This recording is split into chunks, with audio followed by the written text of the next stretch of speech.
So, Oil Prevention and Response Act was created in 1991. This was following the Oil Pollution Act and the Exxon Valdez. After Exxon Valdez, we knew it was time to get something wrapped up here in Texas, and we needed to start an oil prevention division. So our mission statement here with the General Land Office is to educate, prevent, and respond. So what we do on a day-to-day basis is we educate the public on the importance of stopping oil spills, boater education, safety. We also do prevention, which is we visit facilities, oil handling facilities up and down the coast. Vessels, we do vessel inspections as well, and we respond to all oil spills. A drop of water constitutes as a spill. We will respond to a drop if it's notified. We move on here. Coastal Protection Fund, a little bit about how we're funded. Most people's idea is that we're funded by general revenue tax, but we actually, there's a fee on crude oil that we take here. It's a 1 1/3 cent fee. So every barrel of crude that's transferred into the state of Texas that has gone into a fund, that fund pays for our equipment, our response, pretty much everything that we do. So this is just some data here. We respond to calls that are made to the state hotline. So down below you can see the number of calls that have been responded since 2012. So these are all the calls that have been made, and above that are the responses. So they have gone down a little bit. 2015 they went up slightly, but you can kind of see the trend. Here it's kind of hard to see. It looks pretty even, but I think on this next slide you can kind of tell what's going on. So the amount of emergency calls from 2015 to 2016 have gone down. That is because we're out there more often. We're giving fines. We're making sure people know what they're doing. We're educating. Responses have gone down too. So amount of calls have gone down, responses have gone down, and penalties have significantly gone down. So we give tickets. That was another reason. Penalties are for larger spills over a barrel. I lost this. Over a barrel. Now we give tickets. We're able to actually write a ticket on site and give it to the responsible party. So here is 2016. Patrols, you can see, have gone up. Vessel inspections, about the same. And facility inspections has definitely gone up as well. So you can kind of see why our spills have gone down. We are patrolling more, we're inspecting more facilities, we're educating, we're out there. So we're making sure that people know that they will get fines if they do spill oil. So here's some more data here, 2012 to 2016. This is our certified facilities along the coast. Now, we are coastal oil spill. We only, well, we patrol up and down the coast, but we are tidally influenced. So we regulate from high tide to the coast, basically. So up and down the river, I think we're about 100 miles up the Rio. But most of our facilities are going to be, in port areas, fueling stations, stuff like that. Over the years, you can see a small drop. This is actually annual. The years aren't on there, but what we see usually is, let's say 2012, 2013, 14, 15, 16. We've seen a drop in oil prices. The industry has gone down. So when that usually happens, we'll see a drop in our facilities as well. If oil starts to go up, you'll see this increase in the number of facilities that we have. So this is kind of what we do day to day. Compliance, that would be our inspections, vessels and facilities. Research and development, scientific support, that's what I do for our office. That's the 204s, our site-specific plans for oil spills. Bilge reclamation, this is for the shrimpers. We have two bilge reclamation sites, one in Brownsville and in Port Isabel. As shrimpers run their boats, they go fishing, bilge oil collects. In the 80s, they would dump it into the ports, and there'd just be a sheen of oil everywhere. No one's regulating it, or they do it offshore. So now what we do is we do fine them for that, but now we have these sites where they can come in, make a phone call, pump that stuff off at no charge, and pretty much get rid of all that waste without damaging the environment. But I'll get into that a little more later and show you some numbers. Discharge cleanup organizations, this is something we regulate too. These are people that we actually hire to do state-funded cleanups. I'm sure some of you have seen the tar balls washing up on the beach. A little early in the year for that, but without these discharge cleanup organizations, we wouldn't have anybody to do the cleanup. So we actually will hire people to do those state-funded cleanups for us. Derelict vessel program. Turn-in vessel program, outreach, emergency management, offshore. I'll get into these more. I think just a slide on for each one of these, so I'll explain them more as we go. These are our regional offices. So, General Land Office has offices up and down the coast. Region 1 would be Nederland, Texas. We have LaPorte office, the Houston area. Region 2. Region 5 is our Port Lavaca office. Region 3, Corpus, and us, Region 4 in Brownsville. Our South Texas Coastal Zone is under one director, so that he's actually managing 3 different offices, from 5, 3, and 4. And this is just a list of our equipment. So all this information can be found on our toolkit. In the back, I left some CDs there. They all actually have all this information. Our site-specific plans are on there too, and any other documents you need for oil spills, ACPs, and different plans that you might use. We even have some wildlife information in there too. So definitely pick one of those up before you leave. And this is just listing. If you go onto that toolkit, you could actually see the list of every office's equipment. And I'll show some of that here next. So we have boats. So we usually use steel hull boats. They're working boats. We're working in and out of industry, tight quarters area. So we do need these strong boats, you know, especially when we're working pulling boom and stuff like that. Response trailers, these are actually holding our boom. So we have boom located up and down the coast. In our region, we have about 1,500 feet in the refuge, Luna, up the coast of Wildlife Refuge, and we have some in Port Isabel and also a trailer in Port Mansfield. So those are strategically placed if we do have a big oil spill along the coast. If it's in that area, the boom's there to go. Usually we depend on our contractors to have that boom. For some reason, it's being used or it's not available. We keep some stored in different sites. And our ATVs, of course, we use our ATVs for remote locations, beaches, stuff like that. You can see a tar ball there on the bottom. We've had a lot, like I said, coming in. We've tested them. They are crude oil. I know some of you probably have questions on all that. For the most part, we assume that they are natural seepage, and we are testing them out. There are thousands and thousands of seeps in the Gulf, and over millions of gallons that comes out from those natural seeps. So every year around the summertime, we'll see tar balls coming up. This year, they're coming in early in chunks we've never seen before. Still trying to figure out where it's coming from. But what we're doing with that, every one that comes in, we sample, we send off to the Coast Guard lab, and we keep it in a database. Over time, we could start assuming, you know, what basin these are coming from, if it's coming from a rig or it's coming from natural seepage. It's going to be a long time to put this data together and actually be able to compare it. And as you know, when tar balls come in, they've lost most of the signatures that we could actually do that. You know, you're pretty much removing all the volatiles from the product and you're left with something that's almost non-toxic or slightly toxic. We still remove them off the beach though. And our wildlife trailer. So this is something that's important to you guys here. This is located in Corpus. We think we have one in Houston too. For big spills, we will roll this down to the spill. I think the Houston City Y was the largest spill we've had in Texas in the last few years. I think we just had the anniversary yesterday. It was in 2014.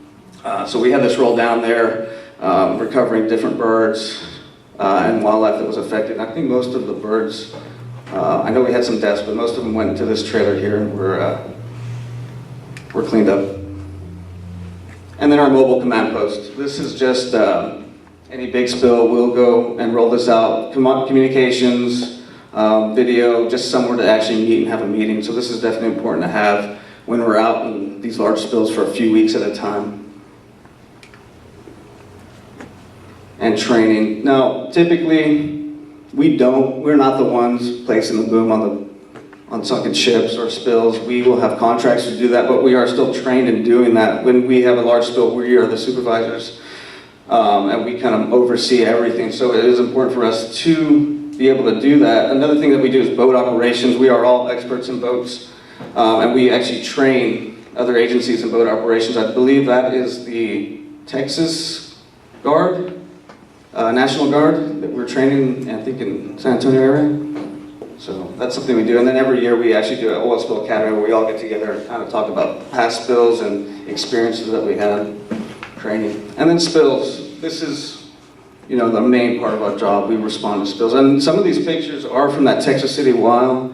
This is the barge here that it collided with another ship, spilling fuel oil. I don't remember the exact amount. It was quite a bit. And about a few days later, that washed offshore and landed on Matagorda Beach, where we ended up the second part of operation. Again, this was in April, early April. So, and then you can see here on the bottom, this is kind of what, this is actually a beach in Galveston Bay area. This is not on an actual sand beach. I think it was a shell beach.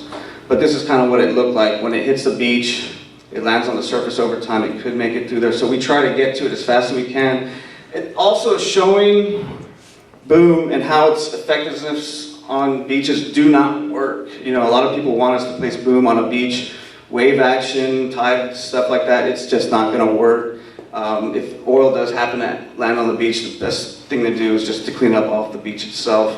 When we start putting boom out there, we're creating more of a problem.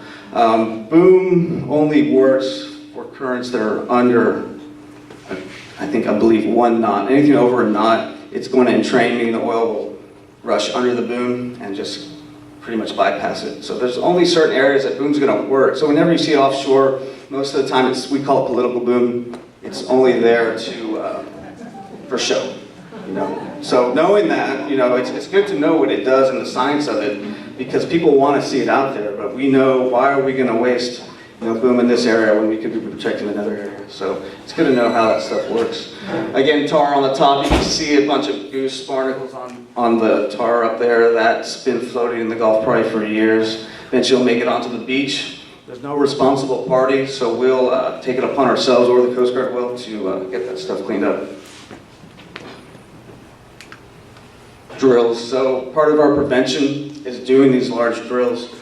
So a couple times a year, companies like Citgo, Exxon, they'll host these drills, usually in Corpus or Houston area. We'll attend, we'll bring our expertise, our equipment, kind of show what we do, how we work, and then we'll actually practice a real event. After the Texas City Y, I think before the Texas City Y happened, they had a drill with the exact same scenario. So it was pretty interesting how that happened. We had the scenario, a few months later, the spill happened, pretty much the exact same thing they practiced for, so that's why we do it. And then this is our compliance program. So like I said before, we inspect facilities and vessels, refineries, oil handling facilities. Luckily down here we only have, for now, oil terminals, which they basically bring oil in, store it, oil goes out. We do have some fueling facilities for small boats and some shipyards as well that we inspect. And then of course all the vessels that we inspect as well. So every vessel that comes into the state of Texas is required to submit a response plan, and it goes into our database, kind of update that as the years go by. So we have approximately 600 facilities right now, and there's about 3,100 vessels that have registered. And again, that facility number will vary. I know this year it's dropped down pretty significantly. If oil happens to go up, prices go up, we should see a few more facilities pop up.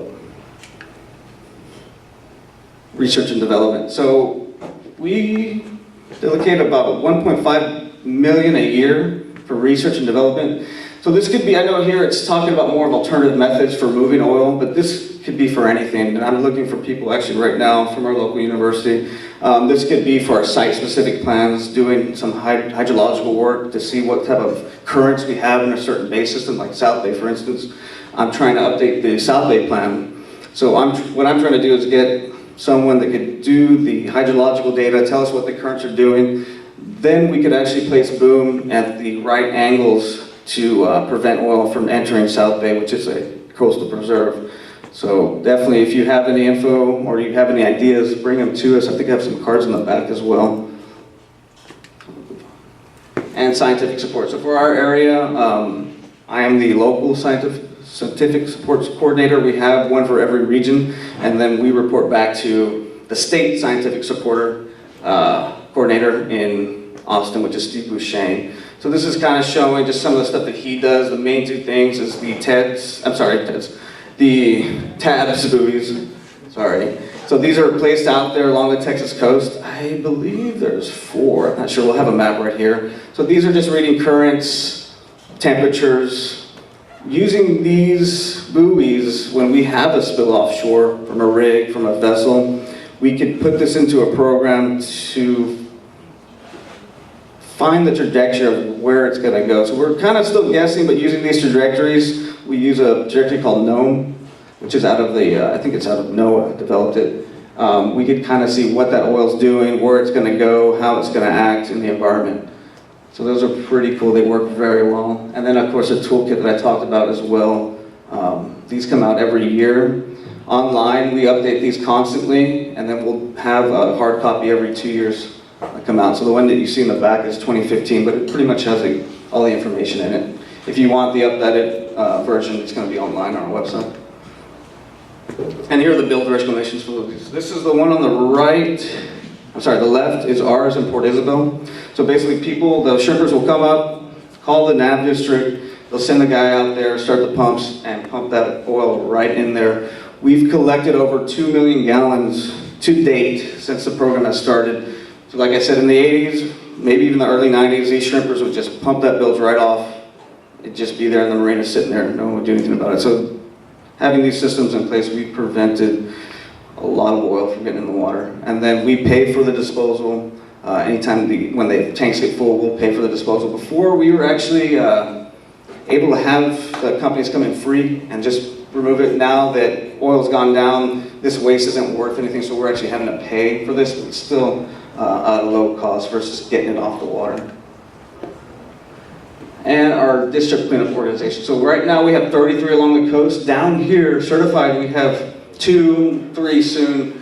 Again, these are contractors that are certified through the state to do oil spill cleanups for us. You do not have to be a DCO to do an oil spill cleanup. If a company hires you, you're not on our list, you can still do the cleanup. We do encourage people to do the certification. It kind of shows that you're following in lines with our regulations and you're able to do the job and have the equipment to do it.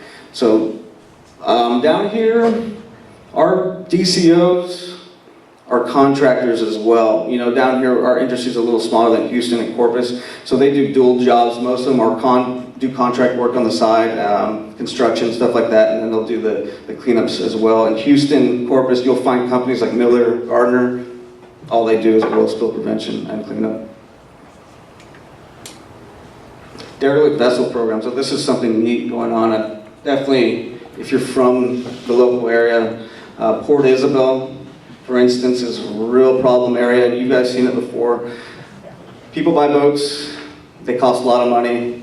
They sit. They don't want to pay for them anymore, and they just sit there and they're left abandoned. And this is a huge problem from shrimp boats, pleasure craft, offshore boats. And we're seeing it more and more. A lot of sailboats, especially. I've seen a lot of sailboats. But Parks and Wildlife game wardens do regulate this, but they are so overwhelmed with other jobs that they can't go out and identify every single boat. So we took it upon ourselves to create a law that basically leaving a boat derelict on the water, on state waters, would be illegal. So what we do, after a boat is identified as being derelict or abandoned, we will placard it like a vehicle on the side of the road. That placard will stay on for 20 days. After 20 days, owner does not comply, we will remove the vessel and charge the owner the cost, and that's up to 3 times the cost of what it would have cost him to do it. And I can tell you right now, we're not removing every vessel. A lot of these are tied up to private docks and things like that. So we're trying to work with those companies to help us out a little bit and alleviate some of that cost. There are so many that we have down here, it would just cost us way too much money to go and just snatch everyone out of the water and dispose of it. Not only are we taking them out of the water, we have to remove all the hazardous waste, batteries, and then pay for landfill disposal as well. So that's something we're trying to figure out. So with this program, we realized it was a big problem. Well, if people knew that, they could actually bring them in here Get to the next slide. Bring it to us, we could probably help them out. So we developed this vessel turn-in program. So this is the exciting part. In Corpus and Houston, they've already had one. So basically what this is, we're sending out flyers and a registration online. Ours is gonna happen hopefully in November sometime. We're gonna do it countywide, but we're gonna minimize it to Port Isabel anyway, but it's still gonna be open to the public around the Rio Grande Valley. So we'll set up a registry for vessels under 25 feet. So if you have a boat that you don't want, it's under 25 feet, we'll set up a location. You bring that boat in, we will document it, make sure it's not stolen. Other than that, there's no questions asked. You know, if it's not registered, it hasn't been for 10 years, whatever the question is, as long as it's not stolen, we're not going to ask any questions. Parks and Wildlife, game wardens will be there with us. There's a waiver you'll sign, handing it over to us, signing it right over. We'll hire someone to remove the fuels, remove the batteries and any other hazardous waste materials, wiring, stuff like that. And we are working with the county and the city of Brownsville to help us pay for some of that waste. We'll pay for the removal of the fuels and the hazardous material, but we're trying to get some help with the actual waste disposal of the vessel. So I think along the coast, I think in Houston, they've had over 100 boats. I'm expecting well over 100 if we do this here in the Port Isabel area. And if it does take off, we'll continue and spread it out through a larger area as well. So this is pretty exciting. Definitely will clean up our coast big time. And then our outreach, of course. So we do a lot of presentations like we are today. High schools, elementaries. We used to do a lot of elementaries. We're trying to tone it up a little bit now. They're fun to do. And I've touched on a lot of young kids. They know what we're talking about. They're smart. But I'm trying to do a little more high school and colleges, getting people in the field, understanding about what we do. Like today, not many people know who the GLO are and what we do. So we're definitely trying to get the word out there. And emergency management. So among all the other stuff that I showed you that we do day to day, we are also state emergency responders. During Katrina, Rita, other major hurricanes, flood events, we will respond. We'll take our equipment and do our boat ops. Usually it is search and rescue. We are not the ones doing the rescuing, we are just boat ops mostly. So we'll take out people like Texas Task Force, other law enforcement will join us, and we'll use our boats to get them to help save some lives. So that's always fun. And this is something new that we're starting to do. Not too much a problem in our area. There is a few, mostly in Houston, offshore inventory structures. So years ago, there were many wells being drilled for gas and oil. A lot of them are left abandoned after they stop producing. So there's no owner to them anymore. So the state's going out, taking an inventory of all these abandoned wells, and then eventually we're coming up with money to remove these structures. I'm sure some will be turned into reefs, but for the most part, the ones you see are the few that are above the waterline. There's a lot that are right below the waterline that can create a hazard. So a lot of these, we're going out there, taking photos. If they're below the waterline, we're taking the sonar pictures of them, and we are planning to remove these hopefully soon. I think in our area, there's only about 2 or 3, and I don't think we found any that were still out there. So these are our partners here. This is the people that we work with day to day. Parks and Wildlife, NOAA, TCQ, Coast Guard, Railroad Commission, Department of Public Safety, and then we are the General Land Office. So I believe that is it. And for all of you, if you don't know, if you see an oil spill, anything statewide, it doesn't have to be oil, it could be chemical, it could be pretty much any emergency response. This is our hotline. You call it. If it's inland, coastal, doesn't matter, they'll get you to the right agency. If it's not us, it's TCQ. If it's not TCQ, it'll be Parks and Wildlife. So anything, call that number, they'll get you the right person. Most of the time with us, if you have a spill, you call it in, we'll call you right back and let you know what's going on. So definitely don't hesitate to make those calls, those reports. And that is it. Any questions?